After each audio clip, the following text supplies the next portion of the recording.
Sofía es una amiga muy querida de toda la vida. Y en el contexto de esta organización de los Coffee Talks que estamos haciendo en Mujeres en Finanzas, pues estamos muy contentos de tenerla hoy. Antes de empezar, voy a leer brevemente la semblanza de Sofía, que es impresionante. Como muchos saben, ella es la autora del bestseller Pequeño Cerdo Capitalista, Finanzas Personales para Hippies, Yuppies y Bohemios, en México en 2011. Se adaptó para España en 2014 y para Italia en 2015. Sofía también escribió Pequeño Cerdo Capitalista Inversiones y desde el 2013, año con año, publica el libro Agenda Pequeño Cerdo Capitalista. Sofía también es consultora en educación financiera y finanzas personales.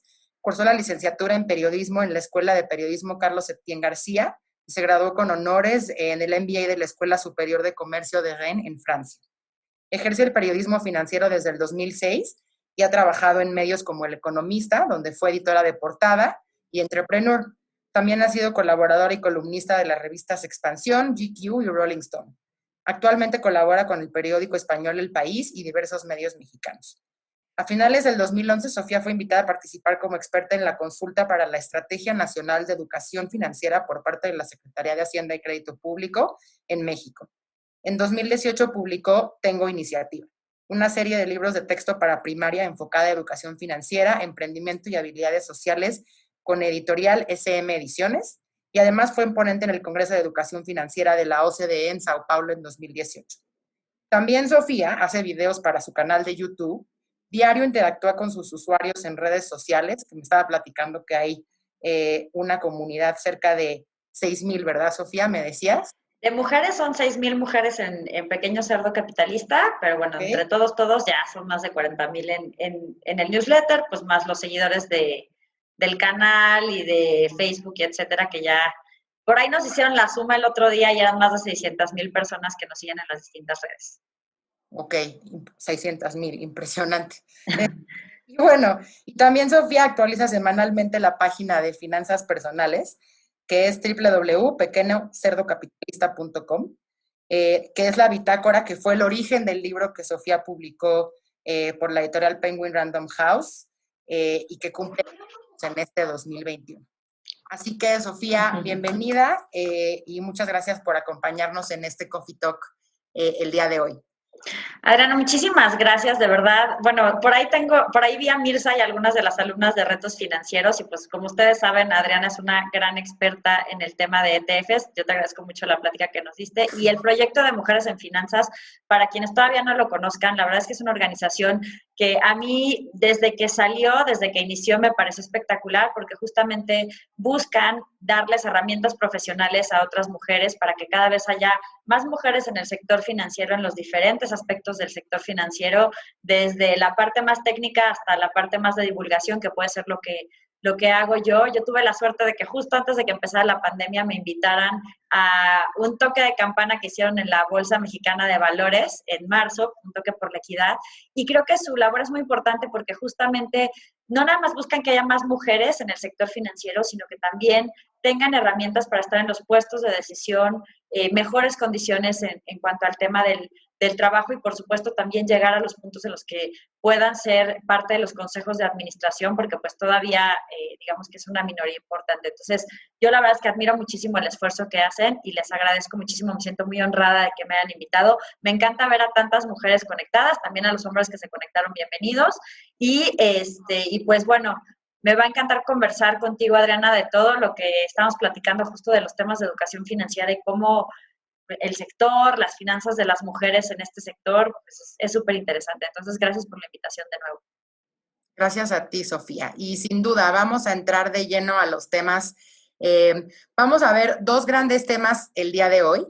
Uno, que va a ser evidentemente enfocado en la especialidad de Sofía, que es la parte de finanzas personales. Entonces, vamos a hablar de estas etapas de las finanzas en la vida de las mujeres. Sin importar si es una mujer del sector financiero o no, todas tenemos que estar en sintonía con nuestras finanzas.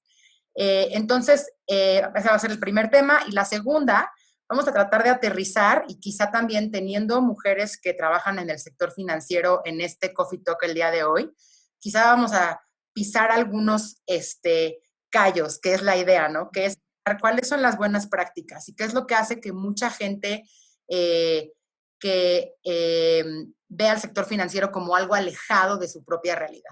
Entonces, primero vamos a empezar con el primer tema. Sofía, ¿por qué no nos platicas un poco desde tu perspectiva cuáles son estas etapas en la vida financiera de las mujeres y cuáles son estos aspectos que luego suelen ser como la piedra en el zapato o que descuidamos? Mira, cuando platico con mis alumnos de retos financieros, siempre planteamos digamos, una ruta hacia la riqueza, por llamarlo de alguna manera, que tiene diferentes etapas. Está la parte de conciencia, donde pues te vas dando cuenta que el dinero sí es importante, que tienes que empezar a tener claras tus metas, porque si no, no le puedes dar dirección, que empiezas a definir cuáles son tus metas y tus prioridades de gasto, porque pues sí, claro, nos encantaría gastar en todo, pero incluso quienes tienen ingresos más altos, pues también llega un punto en el que tienes que empezar a elegir entre ciertas cosas o aunque quieras gastar en algo determinado, también tienes que empezar a pensar en, bueno, ok, voy a tener este estilo de vida, pero también es importante que le invierta al futuro, ¿no? Entonces está esa etapa en la que apenas te estás dando cuenta que es importante cuidar más tus finanzas.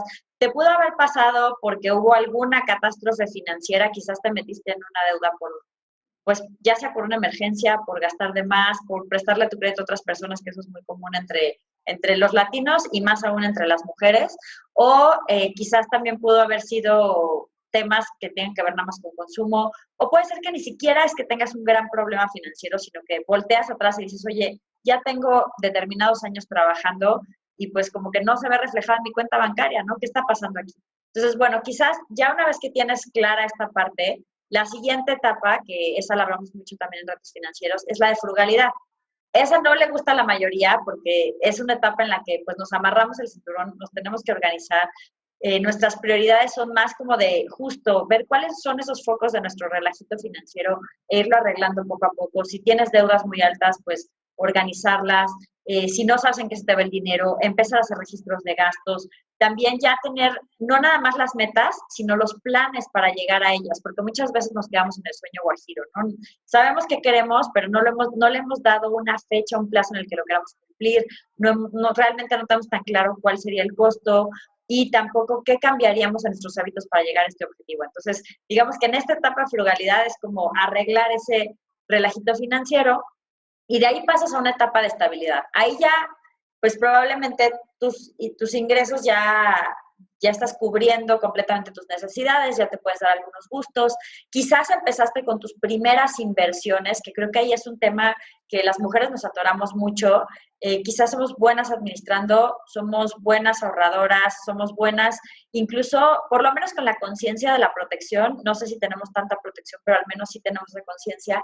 Pero ya cuando llegamos a la parte de poner el dinero a trabajar, hay un grupo en el que, a menos que estés en finanzas, específicamente en el sector de inversiones, muchas veces cuesta trabajo dar ese paso, te preocupa mucho perder este dinero, pero al final, si no empiezas a poner tu dinero a trabajar, nunca vas a pasar a la siguiente etapa, esta es la estabilidad, la que sigue sería crecimiento, que sería cuando ya de verdad estás empezando a generar más ingresos, estás empezando incluso a que tu propio dinero empiece a producir realmente, ya estás diversificando tus diferentes inversiones. En este caso, pues yo te diría que ya también hay una mezcla entre la parte de las finanzas personales y la parte del proyecto de vida y de carrera, porque quizás muchas de las mujeres en finanzas que son parte del sector financiero y que llegan a un nivel alto directivo, llega un momento en el que se preguntan si quieren seguir en esa escalera laboral o incluso si es momento de empezar una consultoría o de empezar algún tipo de negocio por su cuenta que también es una salida válida y que puede ser un crecimiento en ciertos temas en cuanto a la parte financiera. Y por último, pues ya cuando llegas a la etapa de la riqueza, pues digamos que ahí ya el dinero dejó de ser un obstáculo no solo para tus metas, sino incluso para las generaciones futuras. Tienes activos que generan ingresos o generan rendimientos sin que tú, digamos que no es tan proporcional a tu tiempo, que no sea si tengo un trabajo o si yo le invierto tantas horas, esto es el resultado, sino que incluso pueda seguir creciendo más allá. Creo que en esta etapa también ya llegamos a un punto de contribución en el que tú, digamos que objetivamente puedes decir que contribuyes económicamente, ya sea porque generas empleos, porque mentoreas a otras personas en finanzas, porque tienes una fundación. Entonces, creo que ya llegas a un punto de las finanzas en el que no solamente es una riqueza personal, sino una riqueza que impacta a tu entorno. Entonces, cuando platicábamos de este tema, Adri, a mí me pareció súper interesante que platicáramos de por qué de pronto incluso mujeres en el sector financiero pueden tener en estas etapas algunos huequitos. Y algo que yo he visto mucho es los huecos, salvo que estén en, digamos, la mayoría de las personas del sector financiero y no solo las mujeres, suelen estar muy bien en el área de las finanzas en la que trabajan. O sea, las que están en el sector de protección, como puede ser seguros o pensiones, pues tienen más conciencia de eso, pero quizás no tanto en la parte de inversiones de más corto plazo, mediano o inversiones de mayor riesgo. Las que están en inversiones, pues se enfocan más en la parte de inversiones, pero no tanto en esta parte. O quizás muchas no están optimizando, por ejemplo, la parte de los impuestos o la parte del financiamiento como una herramienta para crecer patrimonialmente, ya sea a partir de créditos hipotecarios, a partir incluso de créditos de negocios. Y creo que esta parte es interesante porque digamos que el hecho de estar en un sector no necesariamente significa que tus finanzas ya van a ser perfectas, ¿no? De hecho, pasa mucho esto de que en casa del herrero, asadón de palo, y también pasa mucho que pues, finalmente el sector financiero es un sector donde también por los niveles de ingresos también se dan unos niveles de gasto muy altos y a veces quizás no somos tan previsoras con si realmente vamos a estar trabajando todo el tiempo o qué pasaría para el tema del retiro o qué pasaría si quieres hacer una pausa en la parte de tu carrera, ¿no? Creo que al final yo la verdad es que la primera vez que empecé a ahorrar como más en serio en mi trabajo, ya más allá de viajes o metas de más corto plazo, la primera razón era para poder tener libertad laboral. Que si yo un día ya no quería estar en el periódico, yo trabajaba en El Economista, pues que realmente no fuera porque dijera cómo se van a pagar las cuentas, ¿no? Sino sí tener este colchón para tener hasta esta libertad laboral. Pero bueno, no sé, Adri, si tú te sientes que esto se identifica con la parte de las necesidades del sector, si has visto que en estas etapas pues hay gente que se queda más en la parte de estabilidad, pero nunca da el brinco en crecimiento, o si es una falla más de la protección, ¿tú qué opinas?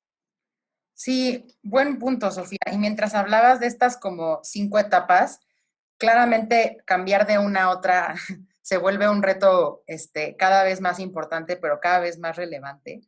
Y creo que cuando hablabas o sea, creo que de los pasos que pueden ser más complicados, seas o no un empleado del sector financiero, puede ser la parte de justamente de la estabilidad al crecimiento, ¿no? O sea, poner el dinero a trabajar para ti, o como dice Warren Buffett, que tus inversiones produzcan mientras tú duermes, y llegar a esa parte de la riqueza. Y mientras hablabas de eso, me acordé de un podcast que escuché hace unas 2 o 3 semanas, donde el invitado era Chamath Palihapitiya, que es el fundador y CEO de Social Capital, y decía algo que tiene mucha relación con lo que tú decías. Él era un hijo de migrantes que llegó a Estados Unidos, ¿no? Sus padres trabajaban quizá ganando el salario mínimo, limpiando, él empezó creo que limpiando baños en un Burger King, hace cuenta, y terminó siendo fundador y CEO de un fondo de capital. Y lo que decía es, lo que decías tú ahorita, es muy importante que todo el mundo ponga a trabajar su dinero desde el principio y deje de ser solamente el factor trabajo y se convierta en parte del factor capital dentro de la producción. Porque convertirse dentro, o sea, parte del factor capital, convertirse en parte o esa rebanada de las empresas, por ejemplo, comprando acciones de empresas, teniendo tu propia empresa, dando empleos y volviéndote parte de ese factor de la producción que es el capital, también es súper relevante, no solamente para el crecimiento económico, pero digamos a nivel personal. O sea, el llegar a esa parte 5 de la riqueza no es algo que sea totalmente alejado, ni que esté alejado de nuestras posibilidades, siempre y cuando o sea, vayamos teniendo conciencia de qué importante es pasar de una etapa a la otra y qué riesgos hay que ir tomando en ese sentido. Pero también me pongo a pensar, y aquí es donde quisiera tener una conversación mucho más franca con alguien como tú que también platica con muchas personas que no vienen del sector. O sea, es muy fácil decir, sí, o sea, ahorra e invierte, ¿no? Ok, Ajá. este paso de pasar del ahorro a la inversión, nosotros los que trabajamos en el sector financiero siempre hablamos que tenemos una gran responsabilidad de incrementar la inclusión financiera, que más gente invierta, que más gente abra su cuenta en una casa de bolsa, que más gente pague por asesoría financiera para alcanzar los objetivos que tú nos decías. Sin embargo, los números de cuentas que se abren en casas de bolsa, los números de clientes asesorados, no nos están diciendo que realmente estamos teniendo o sea, una penetración muy significativa en el sector financiero. Entonces, desde tu perspectiva, Sofía, qué estamos haciendo mal, qué no estamos haciendo o qué no estamos viendo que muchas veces la gente siente que no hay confianza para poner a trabajar su dinero en el sector financiero, en las instituciones? Algo no estamos viendo, yo creo, que no podemos avanzar en este sentido desde el punto de vista de la inclusión y me interesaría escuchar tu perspectiva. Yo creo que hay dos partes muy interesantes. Una tiene que ver como con la parte más global de qué pasa o qué ha pasado con la educación financiera y otra es muy llana, que en algún momento lo platicamos tú y yo, que es el tema del lenguaje, ¿no? De qué tan lejos estamos en cuanto a lo que la gente entiende y lo que el sector financiero entiende. Entonces, empezamos como por lo que es un poquito más global.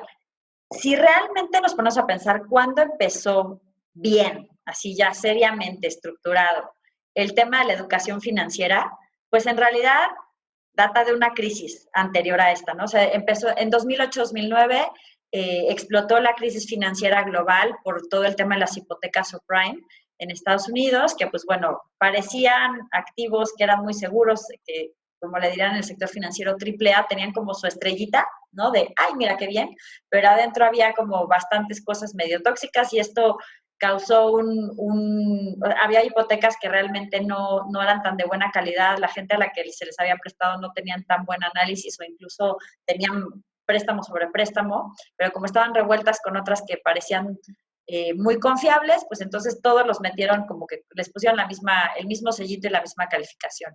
Y esto empezó a tener ramificaciones en todo el mundo, entonces desató la crisis más grande que había habido desde la Gran Depresión a finales de los 20 en Estados Unidos. Pero bueno, esto trajo ciertas reacciones y es que obviamente los gobiernos y los organismos internacionales dijeron, bueno, es que los usuarios tienen que tener mayor educación financiera, es decir, la información y las herramientas para poder analizar los riesgos, ahorita que hablabas de riesgo, y también conocer los diferentes productos y tomar mejores decisiones respecto a sus recursos para generar bienestar. Entonces, empezó a haber mucha más presión en 2008, 2009, 2010, 2011, 2012, para que las instituciones tuvieran programas de educación financiera, para que la labor, por ejemplo, de instituciones en México como la CONDUCEF o la CONSAR, la Comisión Nacional del Sistema de Ahorro para el Retiro, o la de protección a los usuarios, que es CONDUCEF, realmente dieran más herramientas y más cosas. Pero lamentablemente las personas, la verdad es que somos de memoria muy corta y de pronto esta prioridad que se había dado de educación financiera, que de hecho en México incluso fue el tema cuando les tocó estar al frente justo en la OCDE, pues fue el año que ellos plantearon la educación financiera como muy importante, se empezaron a lanzar todas las estrategias de educación financiera en los diferentes países. De hecho, inició la OCDE, ven que ellos miden la parte de lengua y la parte de matemáticas, y creo que también tiene un módulo de ciencia, la prueba PISA, para los chicos que están en secundaria. Bueno, agregaron este módulo opcional de educación financiera, ¿no? De qué tan bien o qué tan mal estamos en la parte de educación financiera, pero México al final cambió de prioridades y decidió no entrar. O sea, como que digamos que en los últimos, o sea, en el sexenio presente y en el anterior, la educación financiera, lo importante que había sido en 2008 dejó de serlo, decidieron no entrar a esta medición de la prueba PISA y también muchos esfuerzos que se habían hecho, como por ejemplo en la reforma educativa pasada, se había incluido la posibilidad de que de que las escuelas tuvieran ciertas horas que se llamaba autonomía curricular, donde ellos podían poner pues lo que ellos quisieran, o sea, ciertas materias, digamos, de un catálogo que tenían ajedrez, inteligencia emocional, la parte de programación, pero también tenía educación financiera y emprendimiento. Bueno, esta reforma también se echa para atrás y entonces esta idea que se tenía, este avance de puede llegar a ser parte de la educación desde la educación básica, desapareció. Y de hecho, como desapareció toda esta presión para las instituciones financieras de tener programas de educación financiera y la prioridad del sexenio pasado fue cambiando hacia inclusión. O sea, la educación es saber utilizar las herramientas, la inclusión es brindar más herramientas o más bien llegar a más sectores que hoy no tienen acceso a los productos y servicios financieros, por eso explotaron las fintech. Pues bueno, también todo el tema de educación financiera ha tenido un retroceso, ¿no? De hecho, les quería compartir por acá un pequeño slide que hablaba de cómo estamos en temas de educación financiera. Entonces, esta es... A ver, espera, aún todavía, ahí ya se ve. Esta es una medición que hizo la OCDE en 2017. Ellos, digamos, hacían encuestas a grupos de adultos en los diferentes países de la OCDE y con ciertas preguntas que medían las actitudes hacia el dinero, como por ejemplo estas cosas de si querías prever para el futuro o eras más lo bailado, nadie me lo quita, ¿no? Comportamientos, si hacías presupuestos, si ahorrabas, y conocimientos financieros, ahí les preguntaban ciertas cosas para ver si sabían el valor del dinero, el tema de la inflación, etcétera. Y estos fueron los resultados, ¿no? O sea, de los países de la OCDE, si hay que bajar, y 3 lugares abajo del promedio encuentran a México, ¿no? Entonces, el promedio de los países del G20 sacaron entre esos 3 componentes 12.7, que es el indicador de cómo se suman, y en el caso de México, pues solo 12.1, y de hecho, si ven las diferentes barritas, pues en la parte de actitudes hacia el dinero y en la parte de conocimiento, pues sí estamos bastante rezagados, ¿no? Pero lo peor es que no solamente estamos rezagados contra los países de la OCDE. De hecho, si volteas a ver, se hizo una encuesta similar por parte de la CAF, que es que justamente también analiza toda la parte de desarrollo, pero para América Latina es ahorita no me acuerdo mucho las siglas, pero Corporación Andina de Fomento. Y ellos justamente hicieron una encuesta en los países que ellos trabajan más, la de capacidades financieras de la OCDE, y si tú ves el promedio de América Latina, o sea, Chile en realidad es de los pocos países que está arriba del promedio en el G20, y México está abajo del promedio de América Latina. Entonces, eso nos habla de que pese a que somos de los mercados financieros más grandes, tenemos un mercado muy desarrollado porque sí hay una bolsa de valores, sí hay, por ejemplo, para llegar a lugares lejanos están los corresponsales bancarios, hay cada vez más opciones más accesibles, ya puedes invertir desde 100 pesos en deuda gubernamental, desde 1,000 pesos en casas de bolsa reguladas. Entonces, realmente sí hay muchas alternativas, pero esto no se ha compensado con la parte de qué tanto hemos avanzado en educación financiera. Y creo que cuando estábamos en esta época gloriosa de 2011 a 2012, incluso las instituciones financieras tenían muchos programas para el tema de educación financiera, hacían estudios de cómo estaba la educación financiera de la gente, pero esto se fue diluyendo. Mi esperanza es que ahora con la crisis pues, que estamos viviendo, esto nos está recordando lo importante que es tener educación financiera y que se va a recuperar, pero pues lamentablemente en general en los países y también a nivel individual y también el sector financiero, pues tenemos una memoria muy corta, entonces no nos parece que esto sea una prioridad hasta que llegamos a tener problemas realmente fuertes, ¿no? Sí, buen punto, Sofía. Y hablando un poco sobre lo que decías de el tamaño del mercado en México, creo que una de el hecho de que también exista una oportunidad de financiamiento para empresas y para el gobierno, también se debe a que tenemos, afortunadamente, un sistema mandatorio de retiro. O sea, los que trabajamos en el sector formal, tenemos una cuenta de una Afore. Bueno, creo que más o menos hay aproximadamente unos 60 millones de mexicanos afiliados al sistema de ahorro, para el retiro. Y para muchos de esos mexicanos, su cuenta de la Afore es su único punto de contacto con el sector financiero. Y aún así, es lo que te digo, ¿no? Aún así, estas personas se sienten, digamos, de esa misma manera, alejadas de esa posibilidad de poder, de entender de por qué, cuál es la importancia de estar ahorrando para el retiro, de que hubo una reforma el año pasado que fue fundamental para incrementar la tasa de ahorro, que es lo único que genera que tu tasa de reemplazo al final del periodo de ahorro para el retiro se habla de lo más parecida a tu último sueldo. Y creo que hay una labor muy importante por tratar de hacer esto también, no solamente de las instituciones, pero como lo dices tú, desde el punto de vista de la educación. Claro, y justo algo que decías aquí que creo que es súper interesante ¿por qué están alejados también del sector financiero? O sea, más allá de que haya esfuerzos o no haya esfuerzos, hubo programas de educación financiera muy exitosos, pues como Saber Cuenta, por ejemplo, que fue muy grande, que se ha ido reduciendo, también programas que hubo en BBVA, que también eran muy grandes, pero ¿por qué se siente alejada la gente? Creo que al final también tiene que ver con esta parte de ceguera de taller de los sectores, ¿no? Algo que pasaba es, yo no soy economista, ni soy contadora, ni soy administradora. En realidad yo soy periodista y creo que lo que pasó con Pequeño Cerdo Capitalista es que como yo no conocía necesariamente toda la parte técnica y la terminología del sector, cuando investigaba y cuando escribía, empezaba a escribir con las palabras de alguien que no viene del sector, ¿no? Y también muchas de las dudas que llegaban a mi blog eran de gente común. Y creo que el sector financiero, pues, pasa como en todos los sectores que estudias una carrera, te aprendes toda la terminología y entonces cuando hablas con tus colegas o cuando hablas con personas, pues siempre vas a hablar con un lenguaje muy técnico. Y entonces esto es como si las personas hablaran suajili y el sector financiero chino y entonces no se entienden. Entonces creo que esta parte de entender dónde está la ceguera de taller y también de poder entender estos huecos de cuáles son las dudas de la gente, porque a veces creo que el sector asume mucho qué es lo que ellos creen que la gente no sabe. Y justamente cuando armas una conversación, o sea, Pequeño Cerdo Capitalista inició como un blog, entonces nos llegaban muchas preguntas.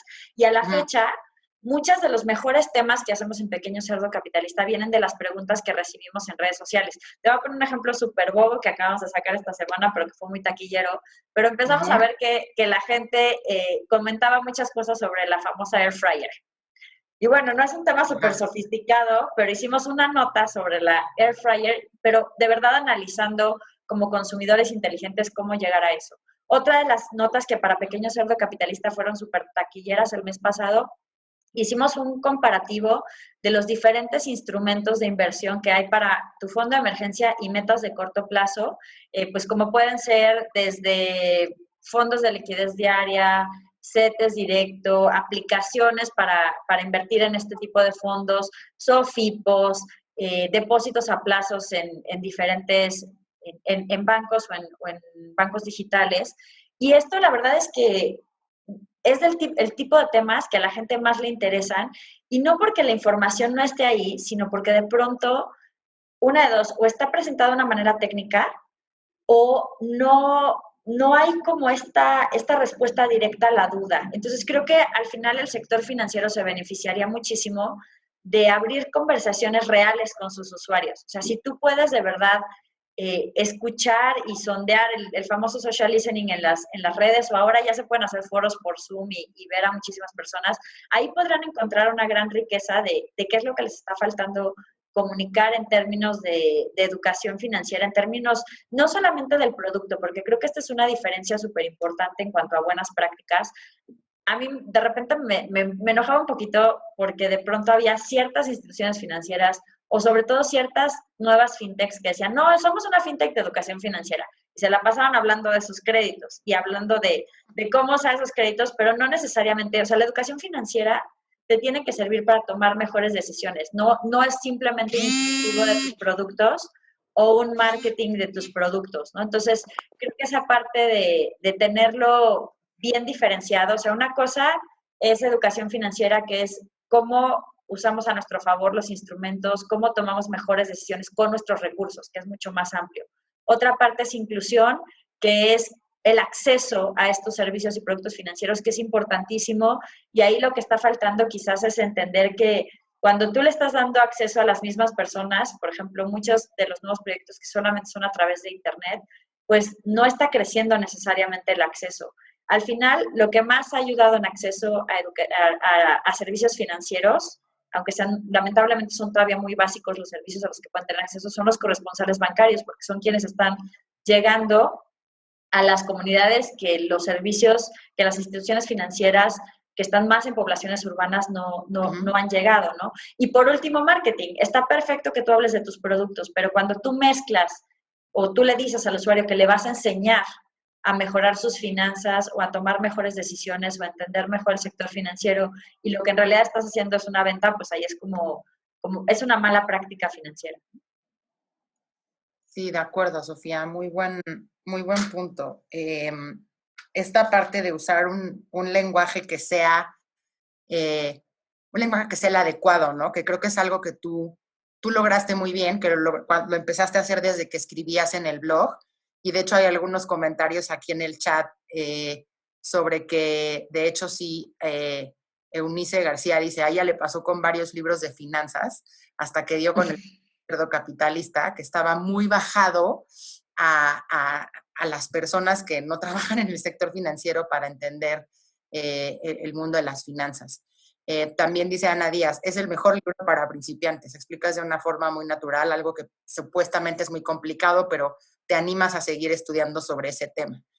Yo creo que hay dos cosas, porque siempre creo que a ti también te sucede y luego lo hemos platicado cuando algunas de las personas de tu comunidad te hacen algunas preguntas sobre en qué invierto y en qué no.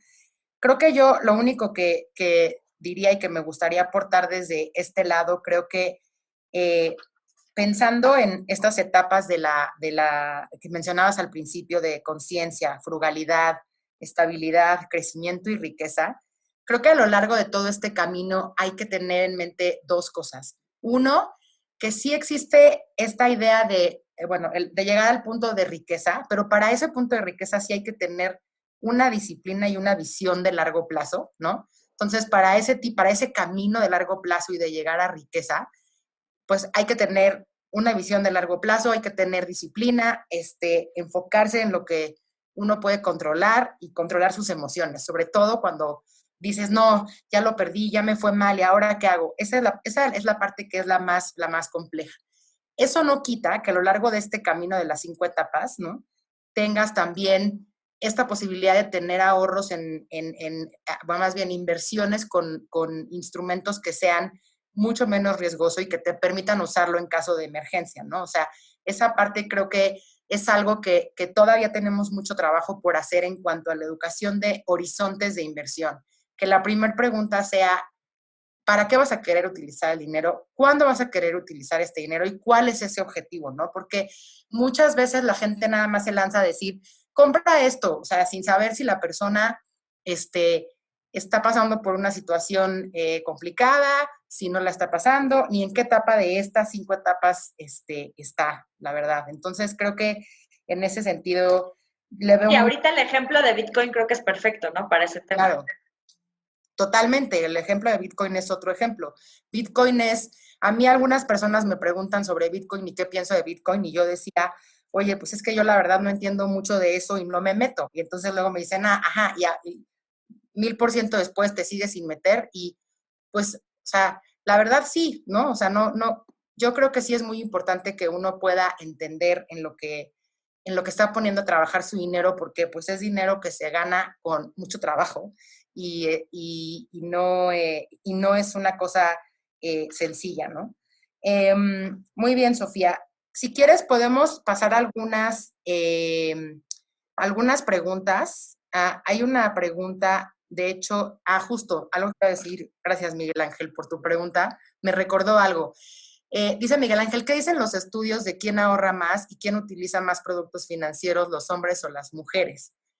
Yo quería hablarte también de eso y creo que también hay una parte hay varios estudios, ¿no? Sobre todo hay uno creo que es del Boston Consulting Group, que dice que las mujeres invierten de una manera diferente a la que invierten los hombres. Y quizá eso es algo que muchas de las instituciones que trabajamos en el sector no hemos podido poner en práctica y apalancar.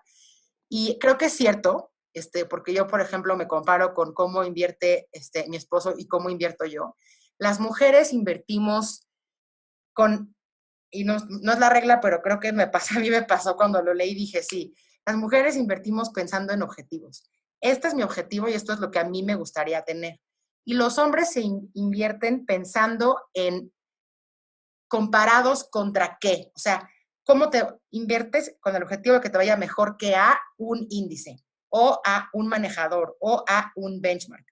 Un poquito con el ego. Exacto, exacto. Se comparan contra otras mediciones, quizá, o el rendimiento de otros índices en los mercados. Y entonces de repente a mí, mi esposo me dice como, ajá, ¿y cuánto te pagó el portafolio el año pasado? Yo, bueno, o sea, sí es importante cuánto me pagó, pero el punto es que estoy pudiendo llegar también a mi meta, ¿no? Entonces, creo que también de ese lado hay un muy buen trabajo que hacer.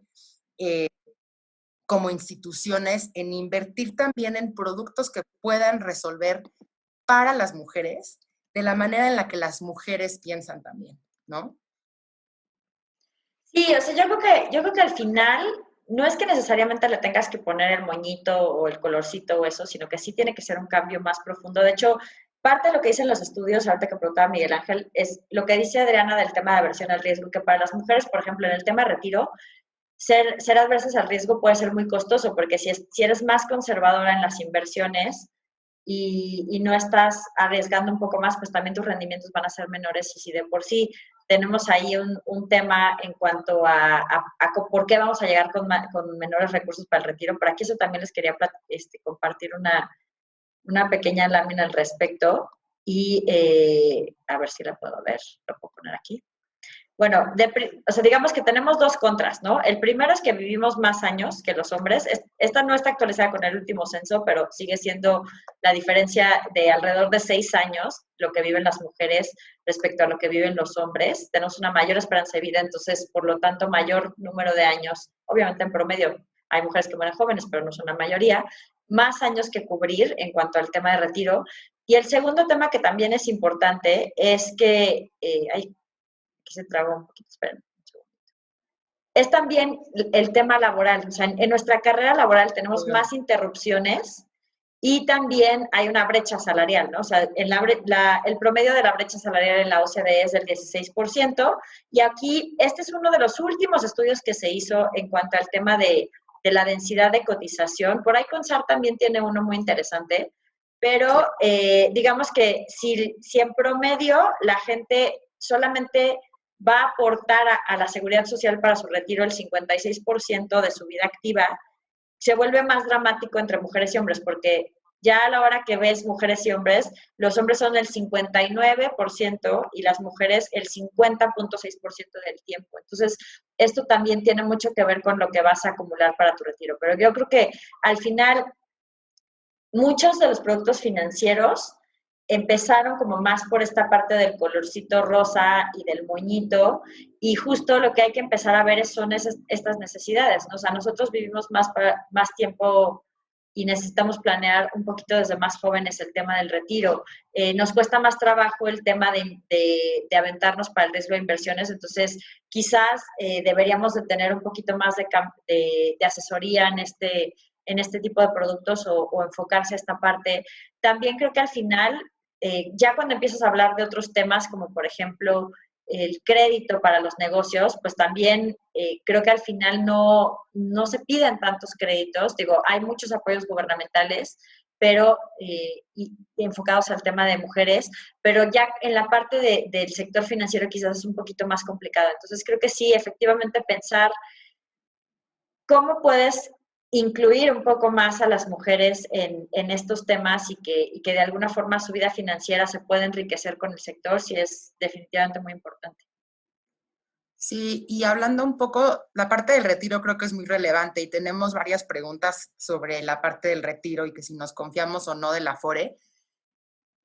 Yo diría también, ¿no? O sea, si uno no sabe hacer algo, como por ejemplo administrar sus inversiones para el retiro, qué mejor que pagarle a alguien que sí sabe para que lo haga. Y creo que, por ejemplo, en México, que tenemos este sistema mandatorio de las Afores, donde hay profesionales que manejan los fondos generacionales en los que invertimos, que son fondos diseñados específicamente para el retiro, con horizontes de inversión y riesgo dependiendo del horizonte dependiendo del plazo al cual te vayas a retirar, creo que es un gran vehículo que utilizar.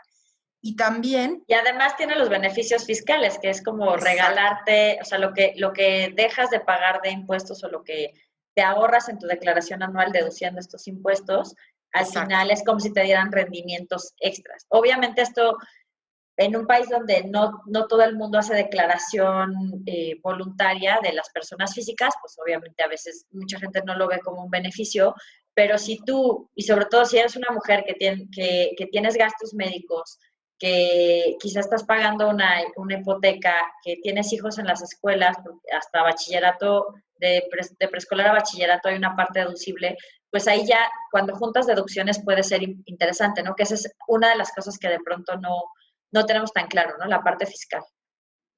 De acuerdo, y justo iba a decir eso.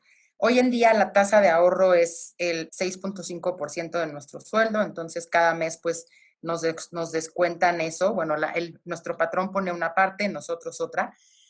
Pero también hay valor, como dices tú, en hacer aportaciones voluntarias a ese mismo fondo generacional a donde se van nuestras aportaciones obligatorias, porque esas aportaciones voluntarias además se pueden deducir, ¿no? Entonces, hablando del punto de la deducción, pero es muy claro que es necesario buscar otras medidas para incrementar el ahorro para el retiro, por más que la reforma del año pasado que va a incrementar la tasa del 6,5 al 15%, empezando en 2023, 1% cada año, es muy buena. De todas maneras, todos los que estamos aquí hoy, les puedo decir, cuando lleguemos a la parte del retiro, no nos va a alcanzar si no ahorramos más desde ya. Entonces, claro, porque además esto que estás es muy haciendo es súper relevante. importante. O sea, el aumento en las cotizaciones, vamos a llegar a cotizar el 15%, pero Uh-huh. vamos a llegar a cotizar el 15% hasta el 2030. O sea, entonces las personas que Exactamente. empezamos a trabajar hace 10 años, hace 5 años, pues este beneficio, digamos que ya le va a tocar completo a la generación que empieza a trabajar en el 2030, pero a los otros no. Entonces,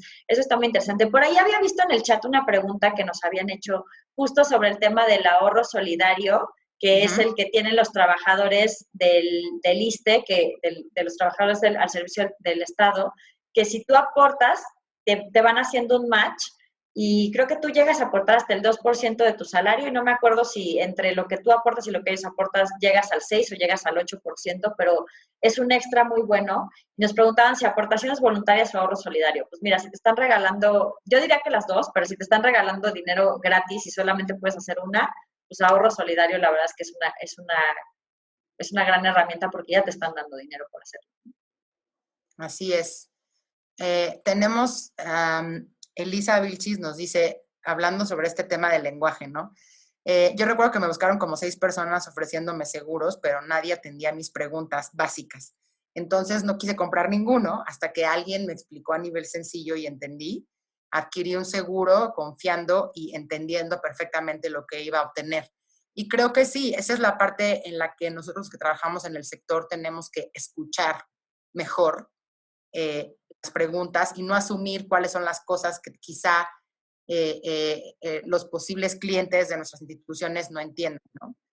Y también ahí vamos a ser súper sinceros. Pasa algo de que en casa el herrero hasta dónde palo. Entonces, de pronto, algunos agentes o algunas agentes no necesariamente conocen de finanzas personales, conocen el producto y obtienen capacitación de ese producto, pero, y algunas, las aseguradoras que tienen mejor capacitación, también les enseñan cosas como más para analizar el plan de vida, metas, hacer como una especie de diagnóstico financiero, no en todo el sector, pero en algunas, pero creo que ahí esas son esas áreas de oportunidad que la gente cuando entiende lo que protege un seguro y cómo le funciona y en qué casos lo puede utilizar, realmente sí valora el producto, pero no puedes valorar algo que no te están explicando de una forma adecuada. Entonces, esto que acaban de decir es súper, súper importante. Muy bien.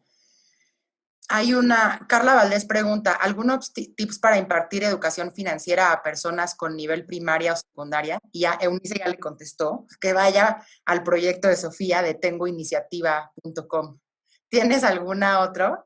Sí, a mí me tocó trabajar hace unos años con Mastercard en ProMujer y Uh-huh. creo que era bien interesante porque de pronto se usaban otros recursos que no era tanto o sea, que leyeran un poco menos, a lo mejor trata de usar las otras inteligencias de las personas que, digo, normalmente en la escuela siempre tenemos el aprendizaje auditivo, ¿no? Escuchamos y escribimos y tal, pero de pronto las personas hay otras personas que son más visuales y en estos casos también la parte kinestésica es importante. También trata de conectarte un poco con su realidad y cuáles son los ejemplos que a ellos les hacen sentido, porque a veces eso es lo que engancha mucho más.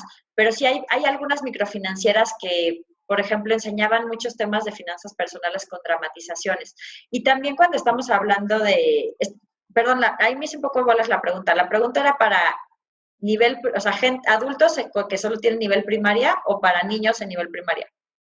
Educación financiera a personas con nivel primaria o secundaria. Okay. Bueno, a ver si nos pueden aclarar un poquito si las personas son estudiantes que tienen, o sea, que son adolescentes y niños o son adultos con ese nivel educativo. Eso nos puede ayudar un poquito más.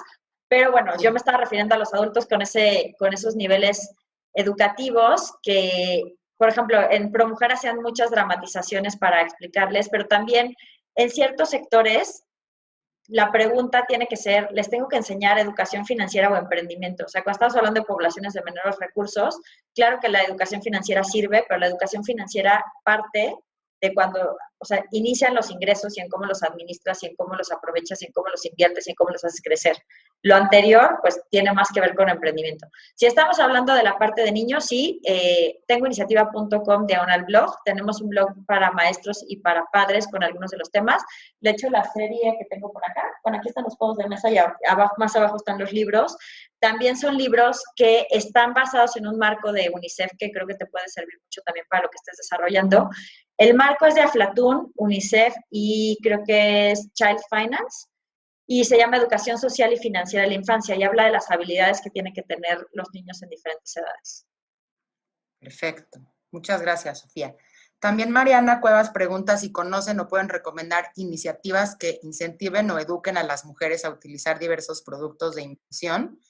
Yo tengo una que conocí a las fundadoras, de hecho tienen cuenta en Instagram, se llama AgoVest y lo fundaron dos latinas y justamente su objetivo es ayudar a las mujeres a tomar control y poder financiero con herramientas y educación. Lo repito, ese se llama AgoVest, ahí tienen su cuenta en Instagram.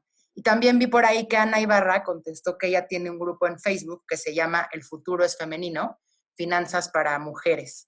Dice Ana, Sí. tengo un doctorado en género y desarrollo regional y también ahí ofrecemos información y herramientas. Y échenle un ojito a Pequeño Cerdo Capitalista Inversiones, el libro dorado de Pequeño Cerdo Capitalista, que creo que les puede dar un panorama básico muy interesante de cómo funcionan los diferentes instrumentos de inversión. Perfecto. Hay un par de preguntas más con respecto al retiro que me gustaría responder. Hay una duda, la reforma es dependiendo de los UMAS, ¿cierto? Sí, de acuerdo. Es los UMAS, dependiendo del nivel de UMAS, el nivel de ingreso que tengas, depende cómo va a ser ese mix de la aportación del crecimiento de la tasa. Para los que están en la parte de la distribución del ingreso mayor, el crecimiento de la tasa de 6,5 a 15% va a venir más de uno de su sueldo, mientras que la parte del ingreso, la gente... No, y del patrón, ¿no? De las aportaciones del patrón también, ¿no? Del patrón menos, bueno, las aportaciones del patrón y del salario, o sea, pero bueno, al final te lo van a descontar de tu salario, ¿no? Sí, no te van a aumentar más el salario, claro. Exactamente. Y la gente que está en la parte baja de la distribución del ingreso sí va a haber más aportación del gobierno. Entonces sí es una reforma un poco más redistributiva de la riqueza, pero hace sentido. Y Pau Ruiz también pregunta sobre qué opinamos sobre los planes personales para el retiro. Yo creo que son también una muy buena opción para invertir para el retiro, porque además, de nuevo, por ser una aportación a un plan personal para el retiro, también estas aportaciones se pueden deducir y entonces a la hora de llegar a hacer tu declaración, hay un monto máximo, que a Sofía seguro se lo sabe, Son 5 más elevadas al año, ¿no? ¿O de exacto. qué estamos hablando? Sí. Del monto máximo a deducir cada año. Sí, es el 10% de tus ingresos O o 5 UMAS elevadas al año, que creo que son como 160,000 pesos o por ahí. Exacto. Entonces, también todo lo que tenga que ver con aportaciones a planes de retiro o a seguros que tengan componente para invertir para el retiro, también se pueden hacer deducibles para la hora de la declaración. Y una cosa que es relevante de los planes personales de retiro es, justamente son para eso. Entonces, a la hora de abrir un plan personal de retiro, hacer retiros antes de la fecha, objetivo o fecha de retiro, puede tener efectos, o sea, puede ser que te retengan. Entonces, el incentivo que uno tiene a tocar ese dinero es bajo, ¿no? O sea, tener que tocar ese dinero hasta que te retires es lo mejor que te puede pasar. Si no, tienes que pagar la tasa de retención de ISR que te corresponde, lo cual pues no es lo adecuado, ¿no? Eso por un lado, y por otro lado, lo que sí tienen que pensar, y esa puede ser una ventaja, o sea, si yo empecé ahorrando en mi Afore, pero si tú empiezas tu vida financiera, creo que si de momento no tienes los ingresos todavía para pagar un plan personal de retiro, vale la pena empezar en tu Afore con las aportaciones que puedas hacer para no perder este tiempo de rendimientos, porque algo que sí me ha tocado ver es, de pronto les venden la idea del plan personal de retiro a las personas como con esta idea de, bueno, pero si haces un poco de esfuerzo puedes ir más y puedes aportar más. Y la diferencia entre el Afore, o una diferencia importante entre Afore y plan personal de retiro, es que si tú dejas de aportar en tu plan personal de retiro, puedes llegar a perder lo que, sobre todo si lo haces en los primeros años y durante mucho tiempo, si ya dejas de aportar, puedes perder lo que ya habías ahorrado en ese plan. Y eso no pasa en la Afore, se queda ahí. Entonces, si estás empezando, tienes un ingreso variable, en ese sentido, pues quizás tenga más sentido empezar con las Afores que con los planes personales de retiro. De acuerdo, y vuelvo al punto de que en la Afore sabemos que son manejadas por, bueno, tu cuenta de Afore está manejada por alguna de las Afores existentes, por profesionales que saben lo que están haciendo, siguen una trayectoria de inversión, hay disciplina, hay crisis como la del 2020, ajustes muy importantes en el mercado y se mantienen con esa disciplina de inversión y de rebalanceo que es muy importante. Eh, eh, una Por pregunta ahí que Nelly no estaba haciendo recibí. alguna pregunta del tema, perdón, nada más del educativo. Nelly, voy Sí. a checar si nos puedes pasar esta referencia que dices. O sea, si hubo un cambio, sí se supone que se va a incluir educación financiera en la educación ahora, pero no está tan claro como estaba en la reforma pasada. Pero te investigamos y si no me estoy equivocando, creo que tú eres alumna de retos financieros. Entonces, escríbenos un correo a hola@pequeñocerdocapitalista.com y para recordarnos y ahí te lo checamos. Perdón, Adri. No, no te preocupes. Hay un par de preguntas que tal vez sería bueno que nos ayudas a contestar, Sof. ¿Cuál consideras tú que es el porcentaje ideal para ahorrar a corto, mediano y largo plazo? Bueno, yo creo que esto, o sea, a mí me gusta ver el ahorro como un mueble de tres cajones y los tres tipos de ahorros que tienes que tener son el ahorro para tus metas y pues ya tú dependiendo de si las metas son de corto, mediano o largo plazo, pues ya defines cuánto se va cada uno. El ahorro para tus emergencias, que si tú quieres juntar un mes de ingresos a lo largo del año es más o menos el 8.3% de tus ingresos, eso es lo que tendrás que estar ahorrando al mes para que al final del año tengas un mes de tus ingresos y pues si lo haces por 3 años ya tienes 3 meses para tu fondo de emergencias, si lo haces por 6 años y no pasa ninguna emergencia, pues tienes 6 meses. Y por último, para tu retiro, ¿no? Entonces sería el tercer cajoncito. El del retiro depende muchísimo de la edad que tengas. Si eres muy joven, o sea, empieza en porcentajes como el 8.2, que si le restas el 6.5 a la Afore y lo que va a ir subiendo, pues bueno, ahí vas, o sea, si empiezas muy joven, tendrás que estar ahorrando el 1% o 1.5% para el retiro, mientras que si empiezas después, pues eso se va incrementando. Pero creo que no hay un porcentaje perfecto, o sea, como que a la gente le encantaría decir, todo el mundo tiene que ahorrar el 17.6% y con eso ya la armaste, pero la verdad es que creo que no funciona así, o sea, creo que las finanzas sí tienen que ser un ejercicio en el que te sientes, analizar muy bien cuáles son tus metas, cuáles son tus prioridades, si ya tienes este fondo de emergencia, si estás empezando a ahorrar apenas para el retiro, cuánto tendrás que estar ahorrando, y a partir de ahí empezar a elaborar esta planeación, porque si no, la verdad es que ¿por qué una persona que es joven y que quizás tiene la meta de viajar y que está empezando a ahorrar para su retiro, por qué tendría que ser el mismo porcentaje que el de alguien que pues quizás sus hijos ya están en la universidad o ya incluso son independientes y ya estás cerca del retiro. O sea, creo que al final sí tienes que pensar mucho en tu situación de vida. O sea, había personas que me decían, oye, pero es que, por ejemplo, ¿cuánto puedo gastar? ¿Cuánto es el ideal de gastar en entretenimiento? Pues depende de tus otras prioridades financieras. O sea, creo que para presupuesto hay una única regla, que es la del endeudamiento, que sí, no, hay que tratar de no comprometerse en general más del 30 o máximo, ya si estás hablando con toda hipoteca, de 40% de tus ingresos a créditos, porque pues va a ser muy difícil que puedas vivir con menos de esa cantidad, o si tienes una emergencia, pues cómo la vas a afrontar. Pero de ahí para adelante creo que sí hay que hacer un poco la tarea de primero tener claro cuáles son mis metas, cuáles son mis prioridades de gasto más importantes y obviamente hacerle el hueco al fondo de emergencia, a la parte de retiro, y a partir de ahí distribuir todo lo demás. Pero es una cosa más de, no te pueden poner una palomita para ahorrar un X porcentaje. La palomita te la ganas a la hora de que tus presupuestos o tus finanzas reflejen lo que realmente quieres de la vida. Perfecto. Muchas gracias, Sofía. Oye, se nos está acabando el tiempo y hay un montón de preguntas que no hemos podido responder. Muchas gracias a todos por sus preguntas. Yo diría que dos cosas que creo que pueden ser útiles, viendo también todas las preguntas que estamos viendo. Uno, Sofía, si puedes compartir tu mail. Y dos, ¿cuál es la manera de convertirse en alumno de retos financieros? Ah, buenísimo. Bueno, los correos en Pequeño Cerdo Capitalista los recibimos normalmente en hola@pequeñocerdocapitalista.com. Y hola, está facilísimo. Dale. Hola@pequeñocerdocapitalista.com. También en la página de contacto de Pequeño Cerdo Capitalista hay una parte, más bien en la página de pequeñocerdocapitalista.com hay una parte que dice contacto y ahí lo pueden abrir. Para ser alumnos de retos financieros, donde justamente enseñamos esta parte de la ruta de la riqueza y vamos avanzando en las diferentes etapas. O sea, cada persona entra, analiza en qué etapa está y tiene una serie como de tareas para desbloquear la siguiente etapa y pues obviamente clases.